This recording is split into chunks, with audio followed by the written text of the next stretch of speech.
Welcome, kayak anglers, to our video podcast.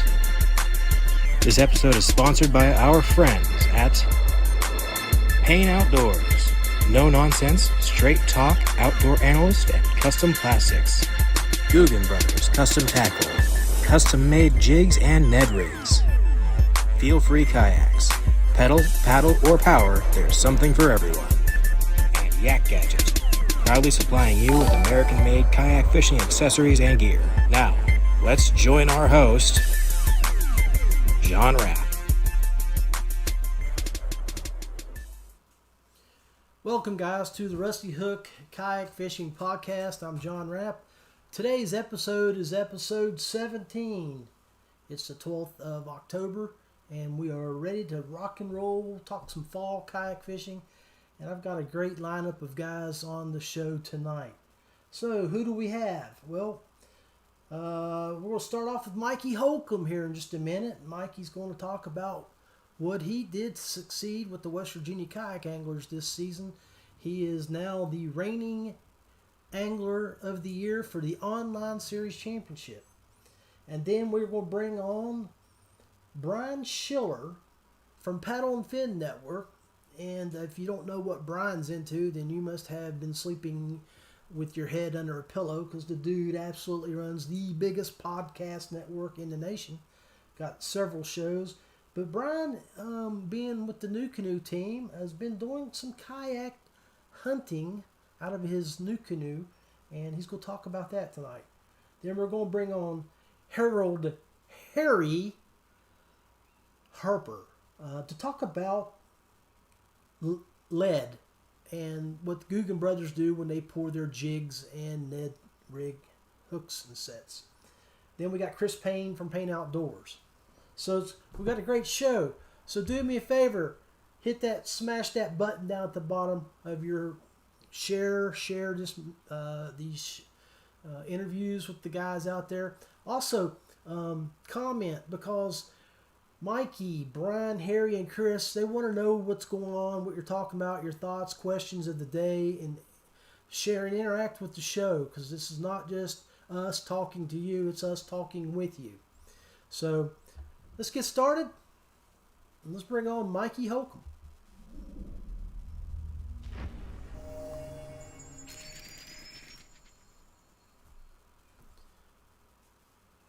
Mikey, you're live. We're all in Unfiltered, Big Daddy. How you doing tonight? Good. How you doing, John? Good, man. So, what's going on in the background, man? You doing a little painting, a little work back here? Mama got you putting the work back here. Got the ladder going on. What's up? Caitlin's craft / office room. It's quiet, and there's a bunch of stuff in here, but don't have to worry about the dogs barking, so I'm in here. I got you, So, well, make sure you tell Caitlin we said hi. So tell me, man. I know you pounded it this year. You worked hard on the WVKA trail, and I know you traveled and did some other fishing. You spent a lot of hours on the river, as we've discussed in prior episodes. So tell us a little bit about what you did this season to become the West Virginia Kayak Anglers Online Series champion for the year. So April rolled around, and I signed up. I think I finished pretty bad. I finished 28th. I only had like 65 inches, and I just fished right here around the house. And I realized pretty quick with the guys across the state and everybody fishing, I was going to have to travel. I was going to have to go to the South Branch. I was going to have to go to the Elk, the Greenbrier, and that's basically what I did, which was awesome because it allowed me the opportunity to get out and explore some waters and become a lot more familiar with places across the state. I was fortunate to have my buddy Evan travel with me, and anytime I'd hit him up, hey man, you want to go to the South Branch? Got a free weekend? Yep, let's go. So that was really the big part, and me being a smallmouth guy on the river, I knew I had to go to our best fisheries to compete with guys that were, primarily checking 95% largemouth. So that's what I had to do, and that's what I'm doing throughout the season. Well, I know you and Evan have y'all spent a lot of time together this year, became really good friends, and I guess you guys are now doing a little collaborating together. Tell us about what y'all are doing. Yeah, we'll segue into that. Yeah, it was Evan's first year. I met Evan through Facebook last year. Met up with him one time, and we've been best buddies since. We travel a lot together. It makes it easy having somebody, best friend, that fishing as much as you, and the willingness to just travel and sleep at a ramp or at the drop of a hat. Hey man, let's go here. So we decided, as much as we travel and fish together, and just the adventures and everything we do, we were going to start a YouTube and just kind of face what we do. We're still in the infancy of that, but it's something I'm really excited about in the future. You know, we're getting some kinks worked out and we decided a little late in the season, so we've only got 2 videos, pretty minimal subscribers. Really, we're doing it just to put videos out there that we enjoy and just kind of show people what we like to do. So I don't know if it's going to go anywhere, but we're enjoying it, so that's all that matters. And you keyed on what I was about to say is, everybody likes to watch people having fun and seeing genuine good friendship happening together. And if you and Evan are doing that, it will succeed. Heath Mullins says, "What's up? Mikey Holcombe is a hammer. The Plopper King." The Plopper King. So Heath's giving you some props, bro. I like old Heath, man. We talk quite a bit. We bounce ideas back and forth off of each other especially when it comes to the river. So thanks, Heath. I appreciate it. Hey, and Heath just asked, where do we subscribe? So Heath, Mikey will throw his channel I'll drop information here in the comment section here as soon as he gets a free moment when he's offline and they're waiting for the fireside chat. So hang in there, Heath. So yeah, man. So fill us in, man. So what do you and Evan? I know y'all went up to the Susquehanna, didn't you? Yeah, we went up there for the Hobie BOS and things. It was my first national event, really, and had a really rough day trying. I lost a lot of big fish, and I was swinging for the fin. I wasn't up there to catch 80 inches. I was fishing for 90 because I knew that's what it was going to take both days. Yeah. And I lost some big fish, and I mean, we just fell in love with that place. And if you've never been, you won't understand. But I think we went back 2 weeks after, and then we went back a month after, and we're about to go back this weekend. We're praying for a good gauge height. So hoping to go up there. Those guys, Russell Johnson and those guys with the Pennsylvania Bass Nation, Russell just went up there and smashed their teeth in. So I'm really hoping that the river's trending good, and that fall bite's really starting to pick up on the river. So that's my game. I'm hoping to, get on some big smallmouth. So yeah. Hopefully we'll be on that this weekend. Well, Russell's the man to put you on fish because back I think 2015, 2016, he was the Mountain State Kayak Angler of the Year for. He traveled down and steal everybody's money down here. He knew. Yeah, I know. He would take he would take people's money at O'Brien Lake like it was cotton candy from a kid. He knows that lake pretty well, but he can fish. So you're in good hands. So yeah, man. Yeah. See, what else were we talking about behind scenes? The I mentioned. Online challenge. Okay, well, Mikey, anything else you want to throw out real quick, Bubby, before we jump with the other guys on? One thing I'll highlight on that was not a humble brag, but something that I was proud of showcasing smallmouth was out of 9 events, you're allowed to drop your worst one. And I think out of 40 fish checked, I only had 3 largemouth. So I had, I had 37 smallmouth that I checked, and had a really great year with some big smallmouth, and just showcases how awesome West Virginia, and even if, you're willing to travel a little bit to PA or Virginia, how awesome some of our smallmouth fisheries are. You got Moomaw, Susquehanna, Raystown, the new in Virginia's, it's phenomenal. A lot of great. We're blessed with a lot of great fisheries in our state, and also just right down the road, right, edge of West Virginia.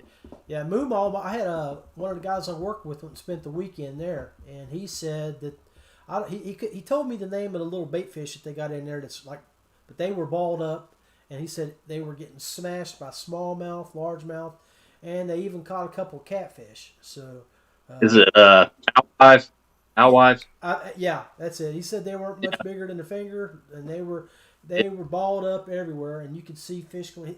He said they were throwing everything they could throw into the bait balls and dragging through them, and they couldn't get nothing. And then when they threw on a bunch of basically worms and let it sink to the 40 feet, they were catching catfish, largemouth, smallmouth, everything. So yeah, you can catch them pretty interchangeable right beside each other. And one more, the biggest smallmouth I think I've ever seen in my life was actually on Moomaw this year on a bluff wall, and probably 6 to 8 feet of water. I spooked it off the wall, and I thought it was a drum at first. I mean, it was enormous. Wow. So I'm gonna try and go there too before winter sets in too bad. So I got you, man. Look. Hey, just remember. So you and I have been talking in the past month and a half that you were all the experience that you had this year. You learned how to read gauges really, really well. And one of the things that we had talked about was you coming on and starting to talk about teaching classes on gauges, or even just talk about the different rivers around our region and say, okay, here's what the gauge height is for now.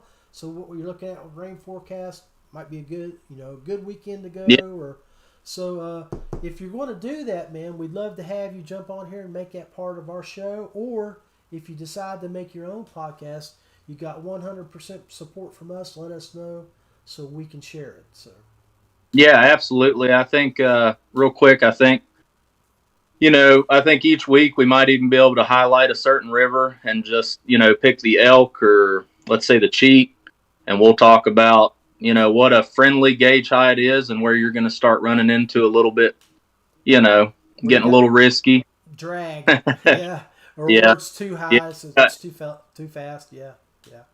Yeah, you got to drag or you got to rig to flip, and it's one of those things that we could talk about that. I had 300 miles on the river this year, so I'm no expert, but it's something that I've become really passionate about. So I'd love to do that. That'll bring a lot of attention to safety and just being familiar with rivers in West Virginia. I think that'd be a great tool for anglers across the state. So that's definitely something I would be interested in doing. Yeah, man. Well, let's shoot for the beginning of the year. So you get your apps together and whatever we need to do, and we'll start making that part of making it a preseason special to get everybody ready for March and April. So yeah, absolutely. I appreciate you having me on, John. Hey, I love having you, brother, and I'm proud of you, and I think the world of you and your little buddy Evan.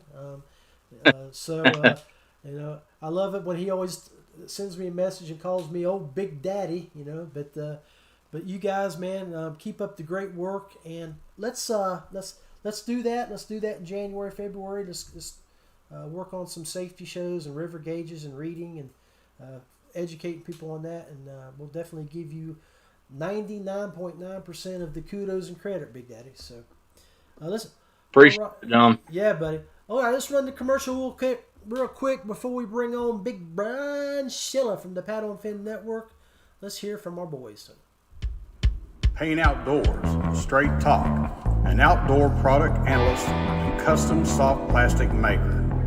Check out our reviews and products at our website, payneoutdoors.com.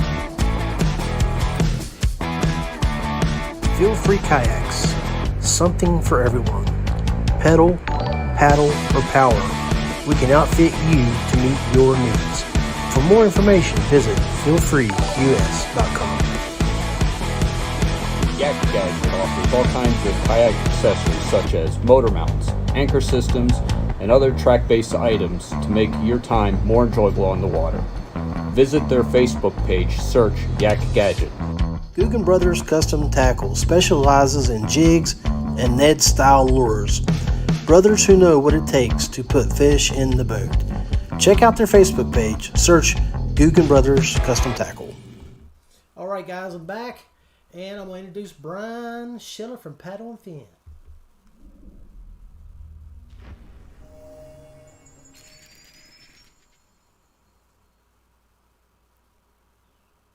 Big Daddy Brian in the house. OG Godfather, the smack daddy of talking. What up? What's up, brother? How you been, man? Hey, man, I'm doing real well. So, man, I've been watching you on Facebook here lately. And, you know, when I threw out a feed out yesterday on my unnamed kayak fishing network, said, hey, guys, who wants to do some talking to...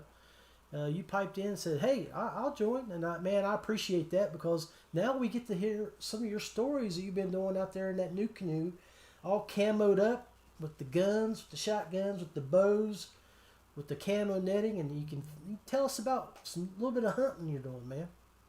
Yeah, you know, I like to talk a little bit. So, yeah. I no, like no, obviously, you know, I'm part of Team New Canoe, but and they've been making a big push for utilizing kayaks for hunting, and it's actually something I got into last year, doing some waterfowl hunting out of my New Canoe Pursuit, and it was just a gas, man. Super cool being able to, you know, just paddle out, tuck into some reeds, throw some decoys out, and I'm not the best duck caller, so usually I bring my buddy Brad with me, and you know, just being able to watch those birds work and come into the decoys, man, is something Which cool. Brad's that, brother? Brad Hurlboss. Okay. He's out of central Wisconsin, right outside of the Madison area.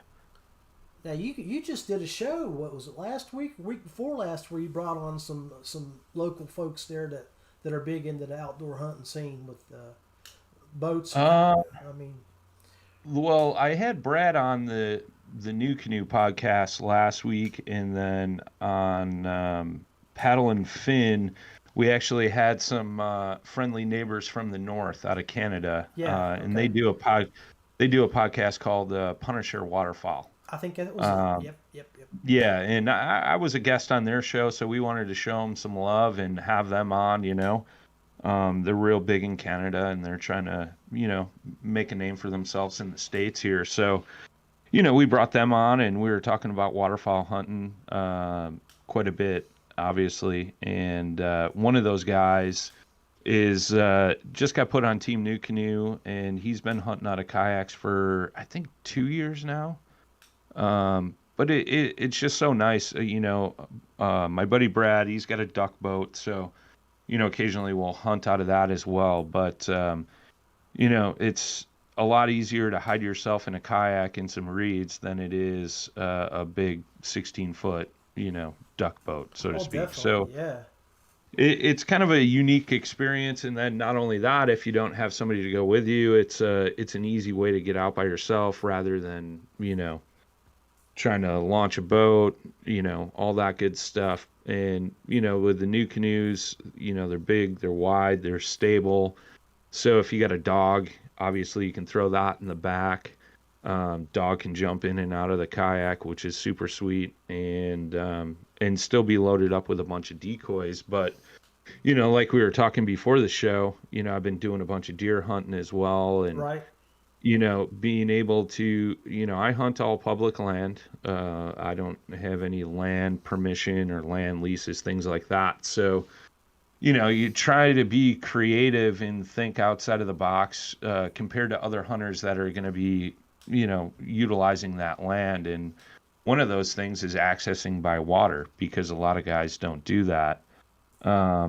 So, you know, I got a few spots during bow season and rifle season where I'll be, you know, either floating in a creek, coming in through a marsh, or, you know, utilizing the new canoe to go across a marsh during rifle season to get to the backside of some land. So nice. It's just another tool in the shed, you know, something you can utilize, be different, and get away from the crowds. So what do you you know, for guys down here that are maybe wanting to go out and do a little marsh hunting out here. What are the 2, 3, 4, 5 items that you use to rig up your boat to make them hunting specific for that trip? I know camo bedding, Obviously, right? So yeah. So New Canoe just sealed the deal with a partnership with Mossy Oak this year. So they have a actual duck blind that's compatible with all their boats. But I know I think Yak Gear makes a duck blind for like Feel Freeze, or maybe it's just a general duck blind. I forget how that all works. But some kind of duck blind or camo canvas, a lot of guys will use, and then just utilizing some of the natural habitat. One good thing to keep with you is a machete, so you can chop down some of the forage around you and kind of put that over yourself to kind of blend into the landscape. Definitely a gun leash is a good thing to have. You don't want to lose your shotgun.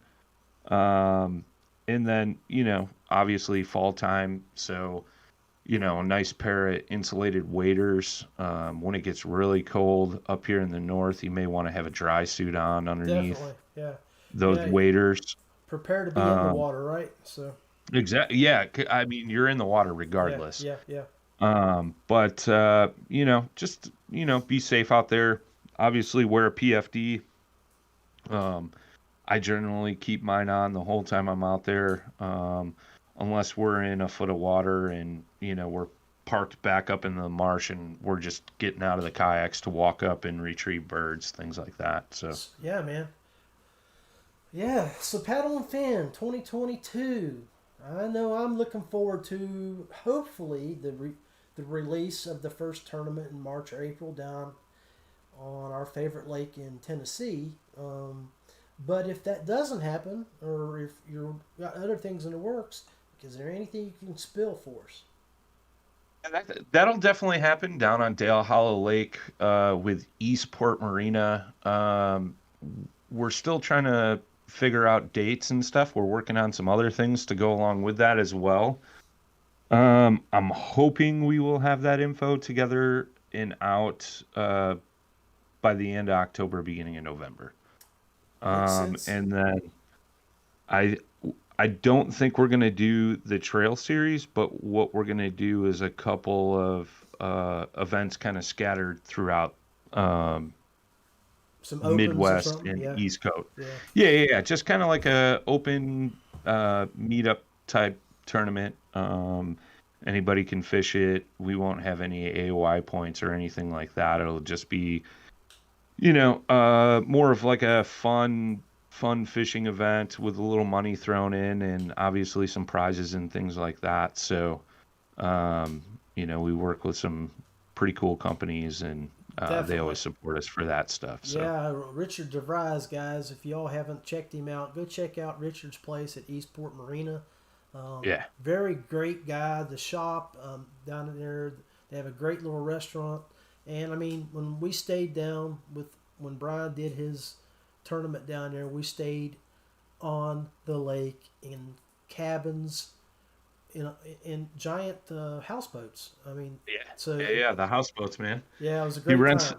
Yeah. He rents the rooms out in the houseboats. You got a bathroom, you got a kitchen. You're right there on the water. Some guys left their kayaks just tied up to the dock. Yep. Just a super cool place, That was me and old Jack Gillespie. Me too. I snuck out a few days. Yep, you did. Yep. So Brian Schiller, Paddle and Fin Network. See Nicholas Beltron has already dropped the paddleandfin.com website. Everybody check it out. And he also said, I thought I was Big Daddy. Oh, Nicky. No, baby. But he did say Brian is the real deal. Now, I'll agree with you there, baby. I'll agree with you there. I don't know about that.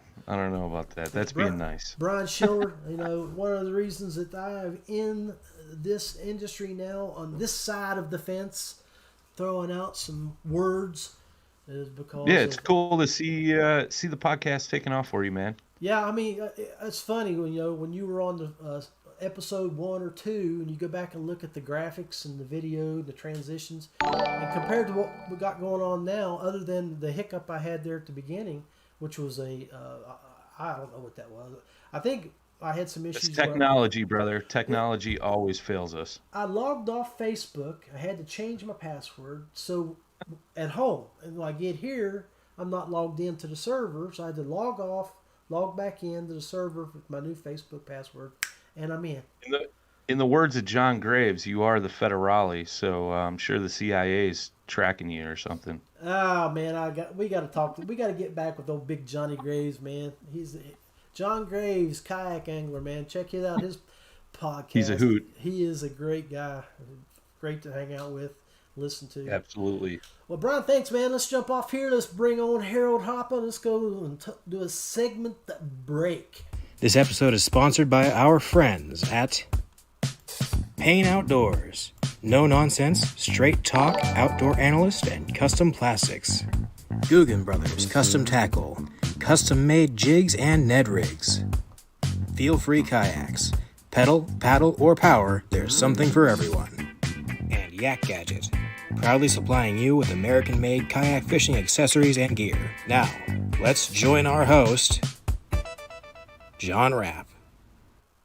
All right, man, we're back, and we're going to bring on my boy Harry. Harold the Hopper, Guggen Bros extraordinaire. He's going to jump on here, and he's going to show us a little bit about what the Guggen Bros do in their shop up in next to Parsons.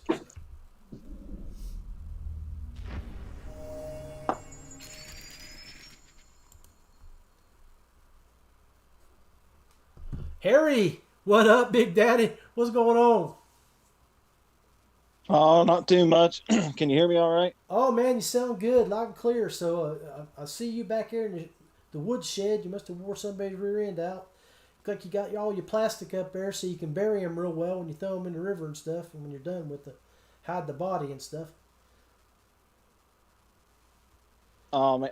Hey, I can't understand anything you just said. My service is running slow this evening. Oh, no worries, man. So show us what you got going on there, man.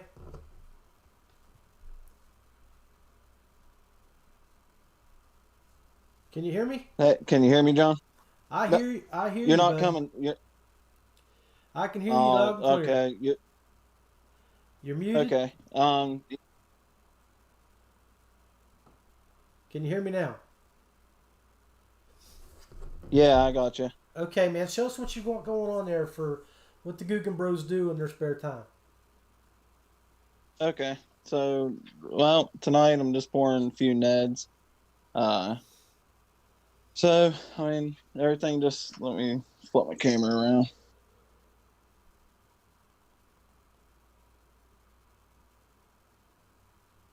So this is kind of what we have going on right now. It's everything just starts with the melting pot. And we just feed hooks and keepers into one of our molds. Then just pull up on this lever, and the pot's cooling down now. Nice. But take them out. All of them's going to have these little barbs just where the way the spout and the mold is. So you just trim them off and take a little bit of sandpaper and smooth the tops up on them. And now I'm ready to paint. I just have a heat gun here and some powder paint. But if I turn that thing on, it's going to mess with the audio. Oh, no But worries, man. as soon as they're painted, And so, hey, just hold your camera still for a second and show us that right there. Don't move. Let us look at those hooks and the way you got your barbs. You can trim up with barbs. It looks nice, man. What type of hooks do you use? the only thing I caught was that last part. As far as the hooks go, all our jigs come with mustad hooks at the moment. We are experimenting a little bit with the Eagle Claw Pro V bend hooks, but we haven't really used them enough to be able to start making Ned hooks out of those. But as far as everything else goes, yeah, it's mustad all the way. Oh, awesome, man. So, did it take you a little bit of time to get your supplies in? Um, I'm sorry, John. I didn't understand what you asked. Your I can't supply, understand you. the supplies, your building supplies to build your neds and your what. Yeah, I know you were short on lead and stuff. Did it take a little while to get your stuff in? I'm sorry, John. My service is running too slow. I can't understand a word you're saying. Okay, buddy. Well, we'll switch gears. We'll jump off here. Maybe we can catch you back on when you have a better service. But thanks for showing us those great hooks. If you can hear me, and we'll be right back with you here in a second, hopefully, with the fireside chat. We'll go to a quick break, and then we'll bring on Chris Payne. This episode is sponsored by our friends at Payne Outdoors. No nonsense, straight talk, outdoor analyst, and custom plastics. Guggen Brothers Custom Tackle, custom made jigs and Ned rigs. Feel free kayaks. Pedal, paddle, or power, there's something for everyone. And Yak Gadget, proudly supplying you with American-made kayak fishing accessories and gear. Now, let's join our host, John Rapp. All right, man, we're back, and apologize for technical difficulties, but when you live out in the country like Harold and them do out in Parsons, West Virginia, population maybe 1,500, and they're out in the boonies on the Cheat River, out in the mountains. Service might not be the best, so hopefully we can get him back on at another time where we can see more about what they do. But in the meantime, I'm going to introduce Chris Payne from Payne Outdoors. Chris has been on us every week. He's always got something funny to say and great information on products, reviews on other items that possibly somebody like us would want to use. So let's bring him on here in just a second.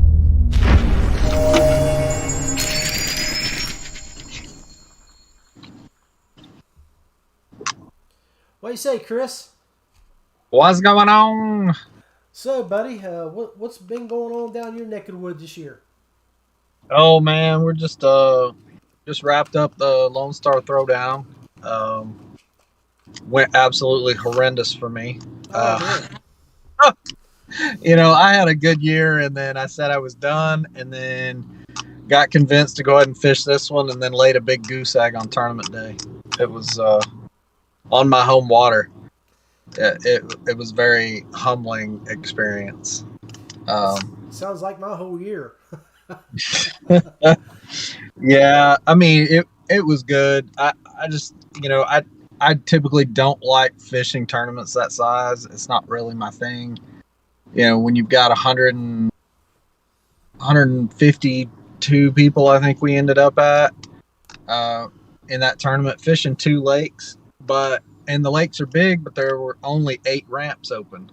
Right. So, I mean, we had a freaking flotilla at the ramp that I launched at, and you may have 7 or 8 spots, but when you've got 40 people launching at your boat ramp, now you have 1 spot, and it's the one that you can get to before anybody else, and hope nobody else beats you there. And all of the water that I would normally fish throughout the year from that ramp, I'll start in this spot, and then I'll transition to this, and then transition to that. Man, there were people on top of me all day long. And I jumped off 2 smallmouth and had 1 other subtle bite. Nothing big, nothing that would have won it for me. But I learned a valuable lesson. So the trail that I fished all year does not allow motors. Right. And so, I'm in a Jackson big rig with pedal drive, an HDFD, and am able to get to everywhere just fine and no issues. And if the wind picks up, I'll change directions and do all that stuff. Well, our boat ramp was full of people fishing with Torpedo 1103s, 403s, a lot of trolling motor setups and stuff with spot lock and everything. And man, I could not cover the water that I needed to cover, and it basically made me think about those first tournaments, with KBF where we had motors and how people were grousing about it. And, whether or not I thought motors should be allowed. And this is kind of where I sit with it now. Yeah, I think motors are fine. I think if you don't have a motor and you're fishing a motorized tournament, you need to probably pick your spots a little better. Maybe some hidden spots, not community holes, not visible from boat ramps, that kind of stuff. I'm not against it. Do I love it? No, not as much, but I think really what it boils down to is if I'm going to fish in a motorized trail, I probably need to get a daggone motor and, put it on and take it off, whatever, for whatever I'm fishing. But that's a heck of a tool for fishing on days like our wind got up and was 10 to 15 all day. It never died down, never chilled out, and so a motor could have gotten me to places a lot faster, and I could have spent more time fishing and less time wishing. Right. And so there were some comments that bubbled up, and I can't remember if it was on the Nation or KBF or where it was today, but a guy beating the old dead horse, and I don't understand why motors are allowed in tournaments, and that's not kayak fishing. Yeah, I saw that on KBN. Yeah, and I thought that there was a lot of restraint for what normally goes on there.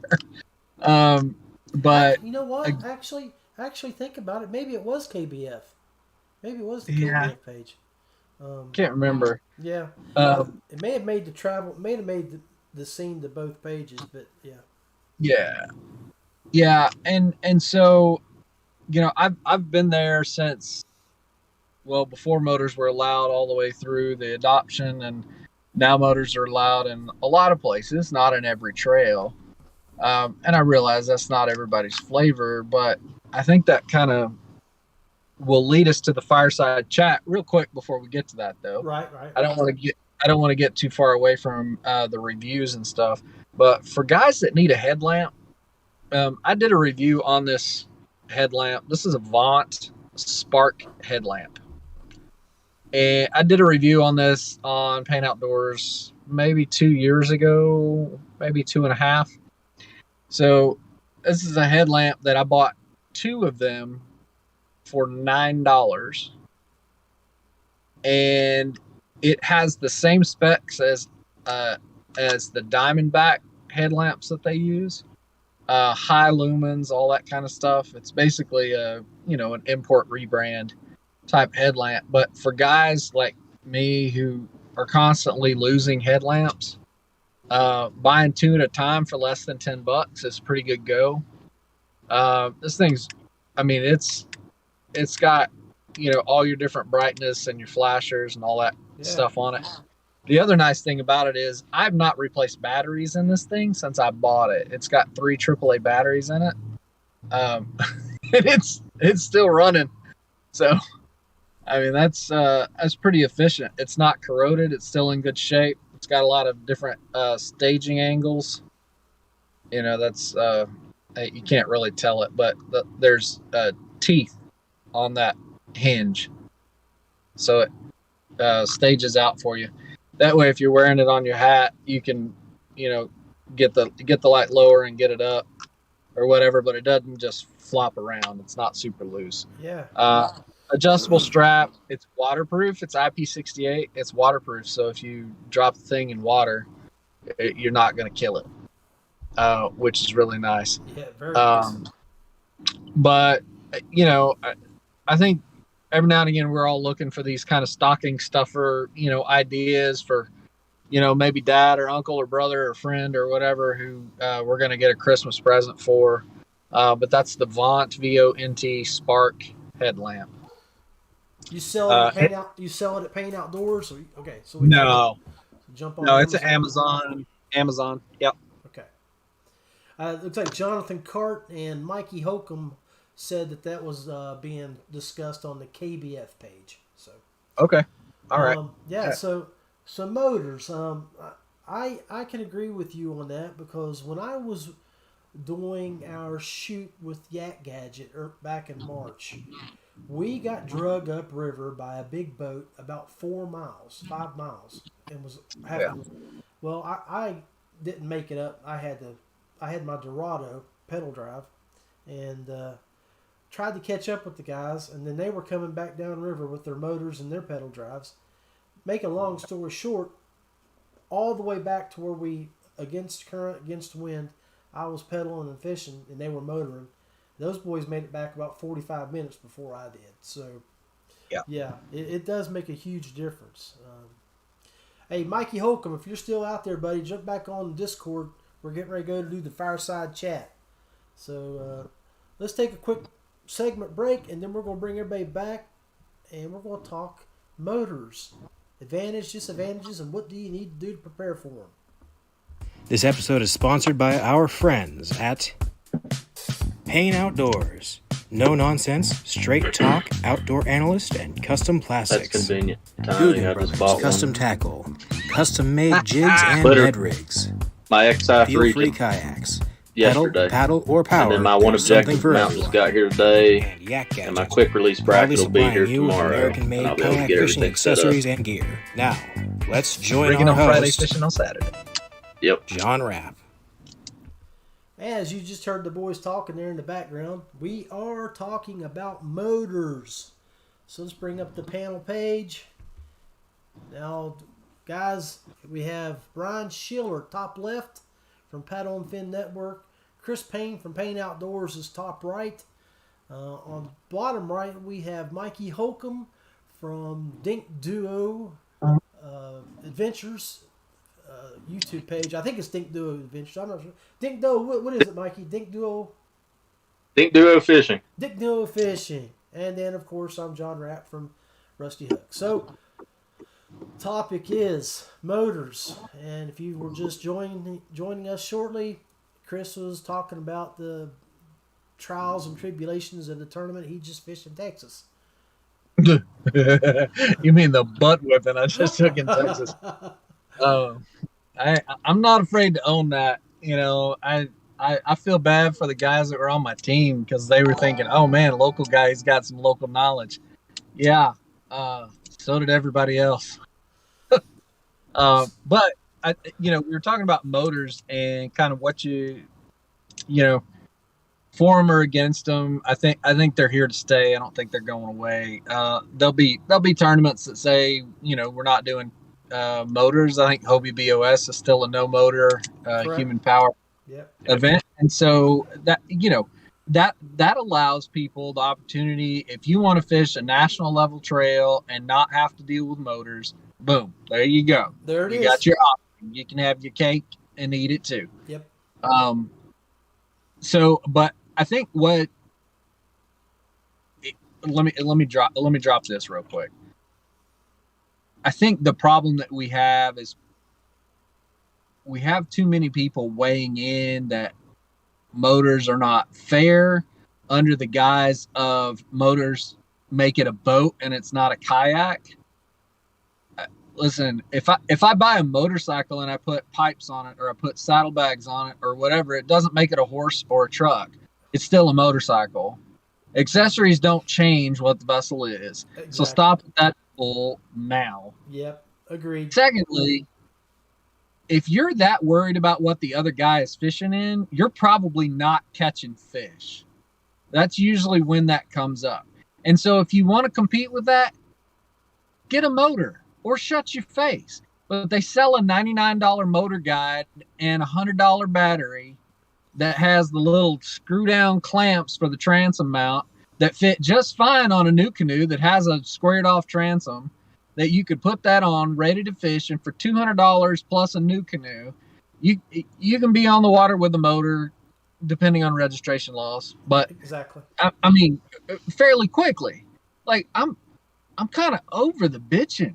Like, can we be done with that now? Like, motors are here and they're helping all kinds of people get to places that we couldn't fish before, that were limited to bass boats. But I see everybody nodding their head. If nobody disagrees with that, maybe we should talk about the things that you need to consider if you're adding a motor to your kayak, because I think that'll be more valuable for the discussion. So Mikey, you were talking about you just got a motor in. Why don't we talk about the stuff that you had to think about? Okay, you have a motor, but what else do you need? So depending on what route you go, and I'll start off with that. Depending on what route you go, whether you go trolling motor, a Torqeedo, it's going to come down to preference, cost, affordability, whatever you can afford. When you look at a Torqeedo, it's not just the Torqeedo. It's the mounting plate for your boat. It's whatever steering method you decide to go with. If you go with a foot control, a mounting plate, I'd upgrade the angle to aluminum instead of plastic. I mean, you're looking at additional costs, and nothing against it, but something that you have to keep in mind when you make that decision. And same way with a bow mount. You got to look at your mounting solution if you don't go with the plain transom mount or you don't go with a new canoe. Personally, I have a PA-14, so I got the one objective bow mount from them. Got it rigged up today. So shout out to them. You got to look at that cost. You got to look at 8-gauge wiring. You got to look at buying a trolling motor plug. You got to look at or your power source. Are you going to go with lead acid? I'm not. I got a 100-hour amped outdoors coming tomorrow. So that's something you have to keep in mind. By the time you go online and say, oh, a free locks, $1,100-$1,200, but when you start looking at your lithium, your mounting solutions, your wires, you got to factor all that in. So there's a lot more to it. I ended up going with the bow mount solution. I was really, really, really looking into Torqeedo, but I started thinking just about fishing docks, spot locking, offshore stuff, bed fishing. I don't know. I'm going to try that XI3 out and see how it works out. I think I'm really going to enjoy it. I came from bass boat fishing. So, I miss having a trailer, and like I said, dock fishing, nothing against Torqeedo. That Torqeedo is going to get you 3 miles away from that fast. But I mean, once you get there, you could always pedal to position yourself, but I feel like trolling motor is going to be very adequate for the type of fishing that I want to do. So that's something to keep in mind with as a consumer, if what route you want to go and what's going to benefit you for how you fish. So it's not going to catch you fish, but I think it's going to help. So, Brian, what do you think? Yeah, I mean, like Chris said, I've been told I like to use redneck engineering, and I've for 2 years now have used a Minn Kota tiller motor that I disconnected the head off of, ran wires, ran that up for throttle control, and New Canoe just came out this year with the new Quick Connect mount, so that works with that motor.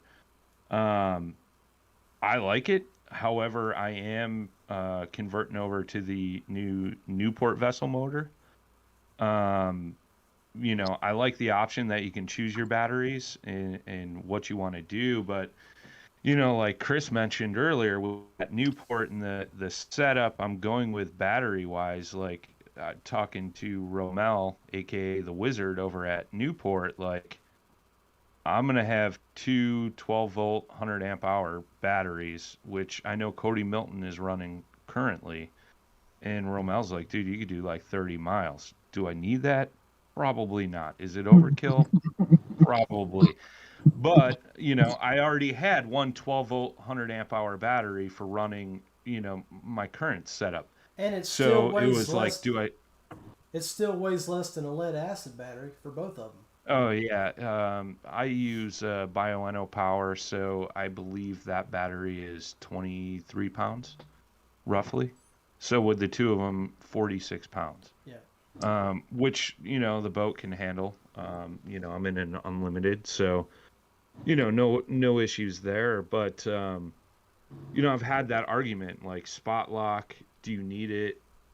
It all depends, I think, on the fisherman, right? And how you utilize that. Like, I've been fishing out of a big boat a lot this year, and we got a Minn Kota Tarova, I think, on the front of the Ranger, and spot lock fishing those deep brush piles has been pretty awesome, not gonna lie. But in a kayak, I never have an anchor. I've never used an anchor. I mean, I bought an anchor wizard and the anchor and everything. I've never used it. And that's me. Yeah, I can do that because I think I still got it just sitting on a shelf in the garage, man. But I mean, I think it's all the way you fish. And in a kayak, I fish a lot different than I do in a boat. So, to each their own. One thing I will say that I heard on the bow mount trolling motor, the motor guide, is if that remote gets wet, it goes bad. So just throwing that out there because I know you're just getting one. I've known a ton of guys that have had issues with the remotes on those things, but when they work great, they're like, this thing is awesome. Gets their boats where they need to go and holds them in position. Yeah, no. I'm a rear mount motor guy. Okay, well, this is where I get to talk because you guys have talked about front mount, rear mount. Well, my only experience with a motor has been a pod mount. I had a Big Fish 120, and back before John Thomas created Yak Gadget, he had a company called Yak Tools, and he had a system where he had set up. He had a pod driven system. It was a 22 or 24 powered water snake that he built into a pod. I have now. Yeah, I mean it only has 3 speeds: fast, medium, and fast, and reverse. I mean medium, fast, Yep. and reverse. And so I've got videos out there of me and Beth patrolling Stonewall Jackson, in the Big Fish 120s. She had a 105, and we're cruising well. Nothing in the front to obstruct you, because you had a power control system on the side.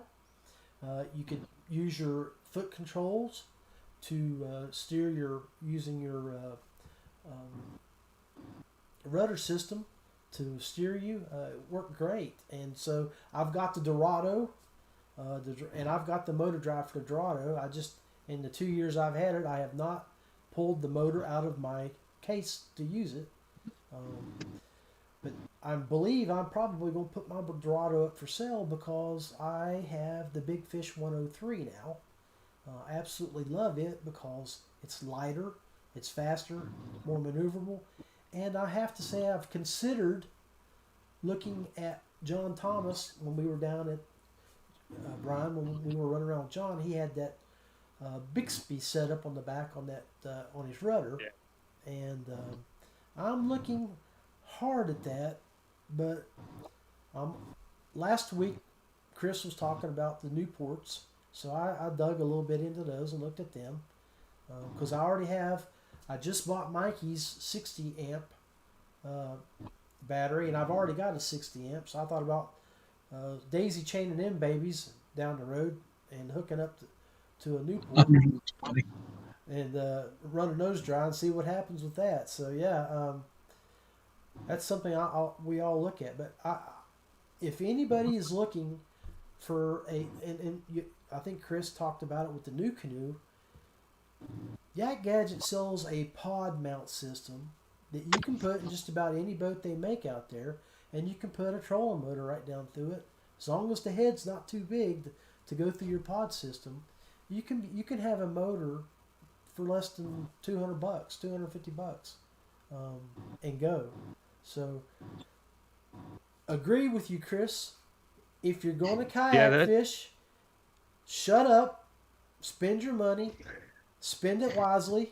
If you're not going to put a motor on it, then get your rear end on Google Earth, find those back corners that you can paddle to, find those hidden trees, and go and get there and sit on them for 8 hours and get you 5 fish.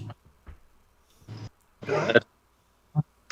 Yeah. I mean, it's here to stay. Yeah, It's here to stay. So you better adapt, or you're going to be left behind, and that's fine. If you want to be if you want to fish a purist style tournament, like Chris said, there's trails out there you can do that. But as far as competing on a larger level, you don't have a motor. Yeah. If you want to compete on the highest level and you don't have a motor, then you got the Hobie series. With the industry's going, it's just part of it. I mean, that's where kayak fishing's going. So, I don't know if you've heard.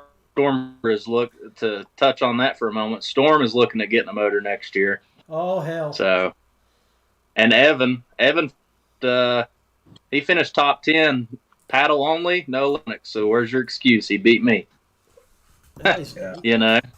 Yeah, we got. And he's we got some good fishermen in our neck of the woods, no doubt. So let's do some final closing thoughts here. Mikey, go ahead and lead it off while you're still there, baby. I appreciate you having me on, man. Touched on some really great topics. The motor topic, that's like Chris said, you're beating a dead horse when people bring it up, but it's going to be a topic that we're going to have to deal with until, well, probably always. It's always going to be, and that's fine. That's the country we live in. That's great. Everybody can have opinions, but at the end of the day, there's going to be trails that you can fish, and there's going to be trails that you don't want to fish. And that's the beauty in it. That's the beauty in kayak fishing growing as a whole, is you can find that venue that fits what you want to do. So go do that and get off the internet and stop. Amen. Yeah. Brian? No, man.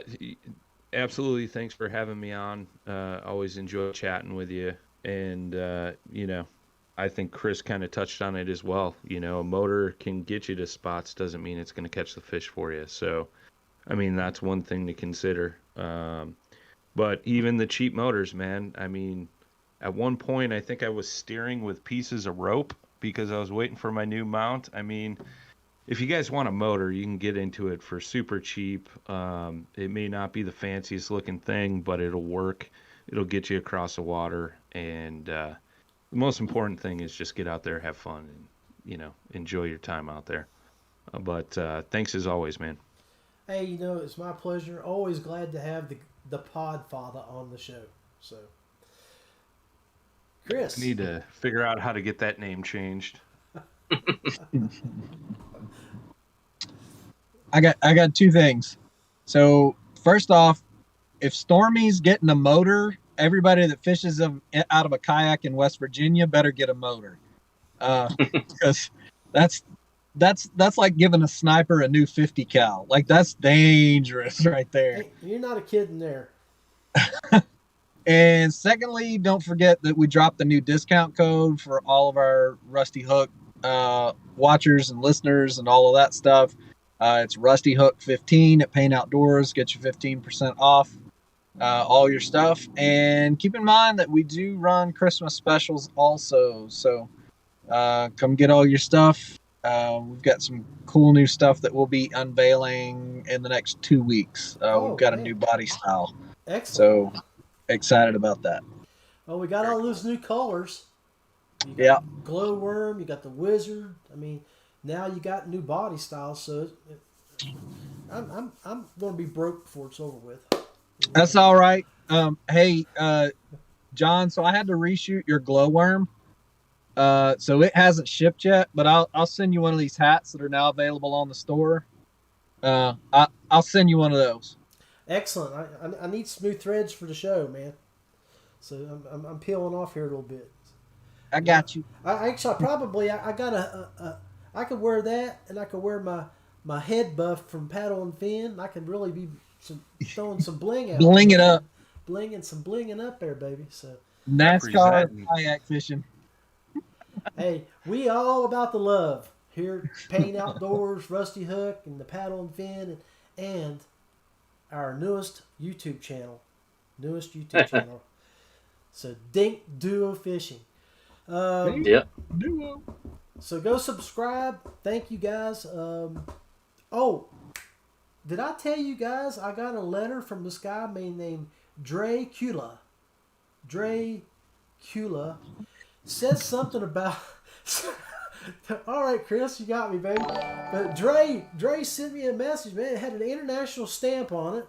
Man, he's like, hey, I got a team of kayak anglers coming in about 2 weeks, and we're going to hold a tournament. It's a night tournament, but they've talked about dropping in on the show here in a couple weeks. So I may post some information about that. Hopefully, I get some more information from Dre. But Dre Kula and the rest of the team, I think it had a stamp from Transylvania, man. So I'm looking forward to sharing that with everybody. And hopefully we'll get a few people on here in 2 weeks. You know what I'm saying? So, hey. Look forward to it. Peace, guys. Hey, I'll catch y'all later. Y'all have a great evening. See ya. Hey. See ya. That was my boys, Chris Payne, Mikey Holcombe, and Brian Schiller from Paddle and Fin. Hung around for the show tonight. We had a great show. Hope y'all enjoyed it. And again, share the show when you get a chance. Drop some information. Send me some messages. Tell us what you want to hear us talk about. We've built a network here on the Unnamed Kayak Fishing Network with the Rusty Hook guys, and I've got at least 35 or 40 guys I can bring on anytime. All I have to do is jump on there and invite them. And if you have a topic you want to hear about, one of those guys probably has a lot of knowledge for it. So, again, thank you. God bless you guys, and y'all have a great night. So.